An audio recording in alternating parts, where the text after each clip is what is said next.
Maka di sini ada gambaran pada kita yang pertama, kalau antum sedang dibimbing oleh Allah menuju kedudukan yang tinggi, maka sadarlah teman-teman, saat yang bersamaan antum tidak akan sunyi dari rintangan-rintangan sekitaran. Catat itu baik-baik. Anda kedudukan biasa, naik luar biasa, maka hambatannya itu akan semakin meningkat, tidak sama dengan sebelumnya. Anda orang kecil, diuji dengan ujian kecil. Anda orang menengah, diuji dengan ujian menengah. Anda kedudukan yang tinggi, maka akan diuji dengan kedudukan yang lebih tinggi lagi. Maaf, Allah tidak akan menguji dedaunan dengan angin yang menerpa akar. Pasti berbeda. Karena angin ketika kedudukan semakin tinggi, maka angin semakin kencang akan menerjangnya. Yuk kita turunkan, jenis ujiannya bisa 3. Bismillah. Tenang aja mas, ya. Antum lihat aja, tulis ya, biar saya ngapus, insyaallah. Perhatikan baik-baik, sini. Kedudukan bersanding dengan ujian. Kalau rumus fisikanya, F berbanding lurus dengan P. Gaya berbanding lurus dengan tekanan.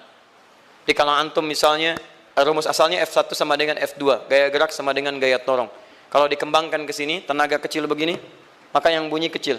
Kalau besar, semakin besar lagi. Nah, memahami rumus ini, F sama dengan P. F berbanding lurus dengan tekanan. Ada gaya tekanan juga yang cukup kuat. Ketika antum pukul kencang, suara kencang. Tapi ini lebih sakit kan? Tekanannya lebih kuat. Itu agak berbeda. Itu dalam persepsi positif. Dalam persepsi negatif juga bisa. Gaya berbanding lurus dengan tekanan. Semakin orang banyak gaya, semakin tertekan hidupnya. Ya? Tanya. Sekarang lihat sini. Rumus ini kalau kita turunkan lewat ayat, am hasibtum an tadkhulul jannata. Apakah Anda akan duga begitu mudah masuk surga? Walamma yatikum matalul ladzina khalau min qablikum. Sementara Allah belum menguji Anda seperti orang dulu yang dijamin surga mendapati ujian. Apa jenis ujiannya? Ini manhaj hidup kita dan kita berhenti di sini. Maaf, saya mungkin hanya 5 ayat dulu untuk hari ini ya. Massathumul ba'sa. Ujian pertama disebut dengan ba'sun. Jamaknya ba'sa. Ba'sa. Ini masih ringan. Misal, jarang ke masjid, sekarang mulai ke masjid. Begitu antum ke masjid, Allah kasih ujian. Sesuai dengan kadar niat antum. Kasih hujan gerimis. Ke masjid gak? Itu ba'sun. Begitu antum ke masjid, orang Arab katakan, nazil matar. Turun hujan. La ba's, la ba'sa, la ba'sa. Gak ada masalah. La ba'sa, tidak ada masalah. Serap ke dalam bahasa Indonesia, lewat. Labas. Labas, lewat. Ringan. Berarti, kalau antum diuji dengan yang ringan, maka antum kadarnya masih ringan, akan dinaikkan kepada yang menengah. Akan yang menengah. Hati-hati betul. Kalau antum belum lulus yang di sini, maka antum akan terus sampai di sini, sampai lulus di sini. Sampai lulus. Antum mau berangkat ke masjid, gerimis bisa. Tiba-tiba nggak jadi di rumah. Istri antum mengatakan, Pak kok nggak ke masjid? Hujan mah, kan cuman gerimis. Takut teriak, Masya Allah. Padahal antum misalnya belum kuat untuk berangkat. Maka antum akan terus diuji di sini. Lihat rumusnya, Quran surah kedua ayat 286. La yukallifullahu nafsan illa. Allah tidak akan pernah menguji seorang hamba di luar kadar kemampuannya. Jadi kalau antum masih ujian yang ringan, antum diberikan yang ringan. Antum naik menengah, diberikan yang menengah. Antum naik lagi level tinggi, diberikan ujian yang berat. Menengahnya disebut dengan darrun. Wad-darra, dari ba'sun jadi darrun. Jamaknya darra. Sudah menyakiti fisik. Kena fisik. Sudah melukai. Hujannya makin deras. Ya. Kalau dalam kehidupan, yang ini mungkin celaan biasa. Duh, sudah berubah ya. Masya Allah. Sekarang jilbabnya sudah panjang. Masya Allah. Duh, semakin panjang ya. Yang ingin Batman ya. Masya Allah. Udah banyak. Begitu sudah mulai pakai cadar, ninja. Oh, Masya Allah. Darra, sudah nggak enak ke fisik. Darrun. Darrun. Lihat rumusnya ya. Lihat rumusnya baik-baik. Ini lebih menenangkan pada jiwa. Ketika Anda dalam level-level seperti ini artinya Allah sedang menaikkan iman Anda dalam level yang lebih tinggi lagi. Jadi ketika ada celaan menghunjam dalam lisan seseorang, sudah mulai menyakiti, itu sebetulnya pengakuan dari Allah lewat lisan orang itu, bahwa Anda sedang diangkat keimanan pada tingkat yang lebih tinggi. Ada yang mengatakan, kamu kenapa sih pakai jilbab begitu? Yang biasa aja kali.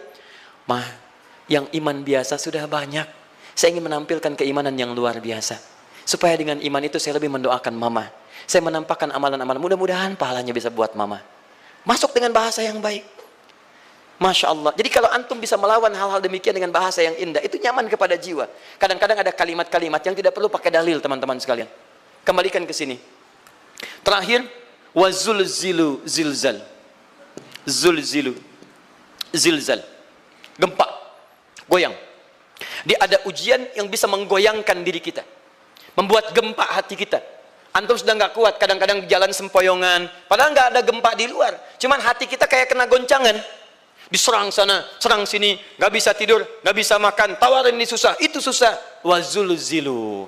Bahkan hatta yaqula Rasulullah walladzina amanu ma'ahu mata nasrullah. Sampai-sampai Rasul SAW, bahkan orang-orang beriman, bahkan yang setelahnya bisa mengatakan, kapan ini berakhir? Akan tiba masa Anda mengalami satu situasi sampai Anda mengatakan, kapan berakhirnya yang seperti ini? Serang, serang, serang. Perhatikan, jika Anda berada pada level ini, saya ucapkan selamat kepada Anda. Karena Anda akan diangkat pada kedudukan yang tertinggi di antara sekian ujian yang ada. Zuzan. Artinya Allah akan naikkan Anda pada derajat yang tinggi. Karena hukum ujian tadi, la yukallifullahu nafsan illa wus'aha. Allah nggak akan menguji seorang hamba di luar batas kemampuannya. Jadi kalau Anda sudah dipandang oleh Allah siap menerima yang ini, maka Anda akan diberikan zilzal. Kalau Anda nggak mampu, Anda hanya akan diberikan darra atau ba'sun. Dimohon maaf, kalau di antara jamaah yang hadir saat ini, Anda merasa sedang punya masalah yang berat, membuat hati Anda goyah, saya ucapkan pada Anda, dari sekian hamba Allah yang ada di muka bumi, cuman Anda yang diberikan itu. Artinya Allah akan mengangkat derajat Anda. Ayo bahagia. Dan yakinlah, bukan orang lain yang dititipkan, Anda yang diberikan. Allah percaya pada Anda, kenapa Anda tidak yakin? Bukan orang lain. Jadi mustahil Allah memberikan ujian berat kalau Anda nggak sanggup. Karena cuma Anda yang sanggup, Anda yang dikasih. Makanya jangan mengeluh. Jangan katakan, ya Allah, kenapa saya, ya Allah? Why me? Kata Allah, why not? Kamu yang bisa. Yang lain tidak. Dan tanpa harus Anda menuliskan status. Memang cuma saya yang sanggup. Oh, Masya Allah. Gak usah. Sadari. Kalau bukan sayang, Allah itu punya sifat adil. Nggak mungkin menukar sesuatu di luar kadarnya. Antum tahu cicak? Halo? Jangan katakan wallahu alam, cicak. Cicak, baik. Bagaimana aktivitasnya? Merayap. Di mana? Dinding. Apa makanannya? Nyamuk. Nyamuk bagaimana aktivitasnya? Terbang. Pertanyaan saya, di mana keadilan Allah menjadikan makhluk yang merayap makanannya terbang? Kalau nyamuk masuk kategori pertama tadi, pintar dan tahu dirinya pintar, jadi mainan cicak. Cicak, ayo tangkap. Cicaknya cuma merayap, dianya terbang. Beruntungnya nggak ada nyamuk yang jenius. Tapi yang paling hebat, perhatikan bagaimana lisan orang tua kita menanamkan kalimat-kalimat untuk menanamkan tauhidullah subhanahu wa ta'ala. Cicak-cicak diam-diam merayap. Perhatikan, yang Allah tuntut pada cicak, merayap kamu. Walaupun cuma diam-diam. Lihat baik-baik, diam-diam merayap. Datang seekor, Masya Allah, ketika dia merayap, nyamuk datang. Lihat, bukan cicak mendatangi nyamuk, tapi nyamuk mendatangi cicak. Kalau cicak tidak merayap, mustahil nyamuknya datang. Allah hanya tunjukkan, kamu merayap ya, nyamuk datang. Sekalipun dia merayap, cuman diam-diam, nyamuknya datang. Jadi hukum Allah itu kalau dipatuhi, nikmat kehidupan. Cicak gak merayap, nyamuk gak datang. Cicak merayap, nyamuk datang. Datang seekor nyamuk. Setelah itu, silakan. Jadi kalau kita teman-teman ikuti hukum Allah, mau berat, alhamdulillah. Mau ringan, alhamdulillah. Ya mau sedang, alhamdulillah. Begitu diangkat, artinya ada pengakuan dari Allah, iman kita akan diangkat. Cuman, bahasa Nabi Ya'qub alaihissalam kepada Yusuf alaihissalam, mesti ada persiapan dalam mengatasi itu semua. Tidak cukup hanya mendiamkan saja. Maka kata Nabi Ya'qub, jangan kisahkan dulu. Bikin dulu pemetaan-pemetaan untuk mudah mengatasi itu semua. Ini poinnya. Anda harus punya rencana.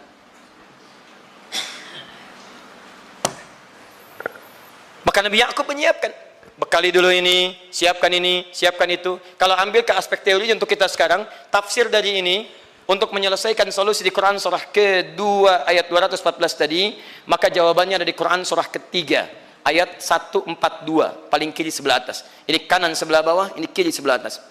Dan awal ayatnya dibuka dengan kalimat yang sama.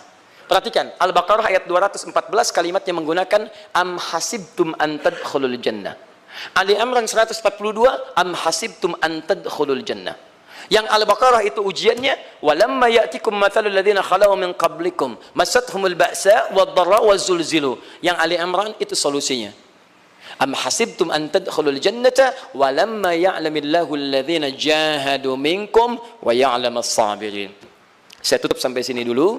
Teman-teman perhatikan, walamma, sedangkan Allah ya'lamillahu alladhina jahadu minkum, belum melihat kesungguhan Anda untuk mengatasi berbagai persoalan kehidupan itu. Kalimat jahadu, akar katanya dari kata al-juhdu. Serius, sungguh-sungguh. Jadi kalau persoalan Anda ingin segera selesai, Anda mesti serius. Hei yang sedang kuliah, kalau mau cepat selesai kuliahnya, serius belajarnya. Pahami dengan baik. Kalau Anda nggak pernah serius, bagaimana bisa menyelesaikan pelajaran dengan baik? Hei yang sedang berumah tangga, kalau ingin baik rumah tangganya, serius dalam berumah tangga.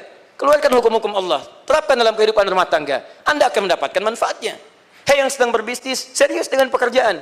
Karena hanya orang serius yang bisa menghasilkan kekayaan-kekayaan yang terbaik. Serius dalam ibadah, karena ibadah melahirkan keberkahan dengan kekayaan yang Anda dapatkan dari titipan Allah Subhanahu wa taala. Ayo serius. Al-juhdu dibagi 3 bagian. 1, serius dalam merencanakan, disebut ijtihad namanya. Bikin rencana.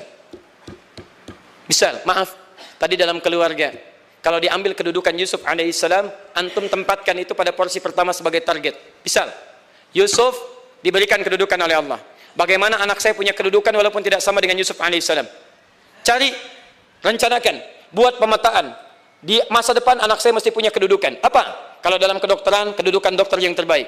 Kalau dalam bisnis, pengusaha yang terbaik. Misal, kalau dalam pemerintahan, jangan tanggung-tanggung, jadi presiden, jadi itu.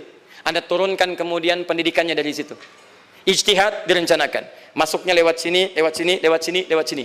Seperti kemudian, maaf, Hannah dengan Imran rahimahumullah merencanakan hasil yang terbaik untuk Maryam, bahkan sejak dalam kandungan. Quran surah ketiga Ali Imran dari ayat 35 sampai 37. Paling kiri pertengahan sampai bawah. Idz qalat imra'atu Imran, Rabbi inni nazartu, bahkan nazar.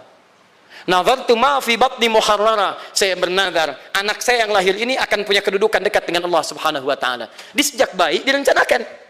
Mau jadi apa? Setelah itu apa? Jihad. Jihad itu kesungguhan dalam mempraktekkan, mengaktualisasikan konsep yang sudah dibuat. Jangan sampai cuma berdoa tapi doanya tidak disandingkan dengan ikhtiar, nggak nyambung. Makanya ketika lahir ada jihad, jihad dengan doa. Falamma wada'at saqalat rabbi inni wada'tuha untha, ayat 36-nya. Wallahu a'lamu bima wada'at wa laysa dzakaru kal untha. Lihat, wa inni sammaituha Maryam wa inni u'idzuha bika wa dzurriyyataha minasyaitonir rajim. Doa.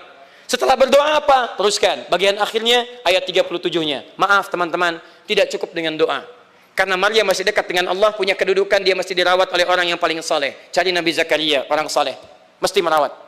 Tempatnya masih netral dari keburukan, bikin mihrab. Jadi tempat dibuatkan, orang soleh merawat, doa dipanjatkan, doa berbanding lurus dengan ikhtiar. Apa yang terjadi? Ayat 37-nya. Fataqabbalaha rabbuha biqabulin hasanin wa ambataha nabatan hasana. Maka Allah Subhanahu wa taala menerima usaha orang tua ini. Doanya diterima, ikhtiarnya diterima. Jadi kalau antum mengambil ayat tadi, diterapkan dalam kehidupan, rencanakan teman-teman sekalian. Anak mau sekolah di mana? Mau jadi apa? Turunkan ke bawahnya. Oh, dia mau jadi dokter, dokter yang hafal Quran, turunkan. Pendidikannya di sini, di sini, di sini, di sini sampai paling kecilnya. Siapa gurunya yang dekat dengan Allah? Sekolahnya yang menjauhkan dari hal-hal keburukan, sampai satpamnya soleh, securitynya soleh, koperasinya orang-orang soleh, gurunya orang-orang soleh. Hadirkan. Kalau ikhtiarnya sudah nyambung dengan doa, maka fataqabbalallah, qabbalallah. Taqabbalaha rabbuha. Diterima Maryam, antum diterima. Di kadang-kadang yang nggak nyambung nih begini, doanya nggak nyambung dengan ikhtiar, itu masalahnya. Ya Allah mohon ya Rabb, jadikan anak saya rajin sholat, hafal Al-Quran, tapi ditempatkan di sekolah yang tidak pernah mengajarkan sholat, nggak nyambung. Ditempatkan di tempat yang tidak pernah mengajarkan Quran, tidak nyambung. Nggak ada kesamaan di situ. Maka Nabi Ya'qub alaihissalam memberikan gambaran kepada anaknya, nak, kamu akan punya kedudukan begini, hati-hati, setiap ada kedudukan akan ada rintangan, kamu harus punya rencana untuk merencanakan solusi-solusi terbaik untuk itu. Kemudian yang terakhir, ini yang paling hebat, mujahadah, perjuangan melawan emosi. Karena tidak sedikit tantangan itu, maaf, yang berat itu bukan menghadapi fisiknya, tapi menghadapi diri kita sendiri. Mau ke masjid, malas, itu yang susah dihadapi dibandingkan dengan hujan. Hujan ada payung, malas mau pakai apa? Maaf, menurun, semangat turun, malas datang, kecewa datang, pesimis datang, lawan, namanya mujahadah. Gabungkan ketiganya, isi dengan sabar. Wa ya'lamas sabirin. Manhaj itulah yang diberikan kepada Yusuf, sehingga Yusuf nanti mengalami tahapan-tahapan kehidupan sampai dengan beliau mencapai puncak tertinggi, disebut kemudian menjadi Al-Aziz, dan disitulah kemudian terbukti mimpinya setelah 40 tahun atau 80 tahun disebutkan dalam satu riwayat, maka terbuktilah mimpi ini punya kedudukan, bapak ibunya beserta saudara-saudaranya sujud di hadapan Yusuf alaihissalam. Teman-teman, ini baru 5% dari pengajaran yang ada di surah Yusuf. Masih banyak hal yang lainnya. Bagaimana ketika mohon maaf bertemu dengan saudaranya.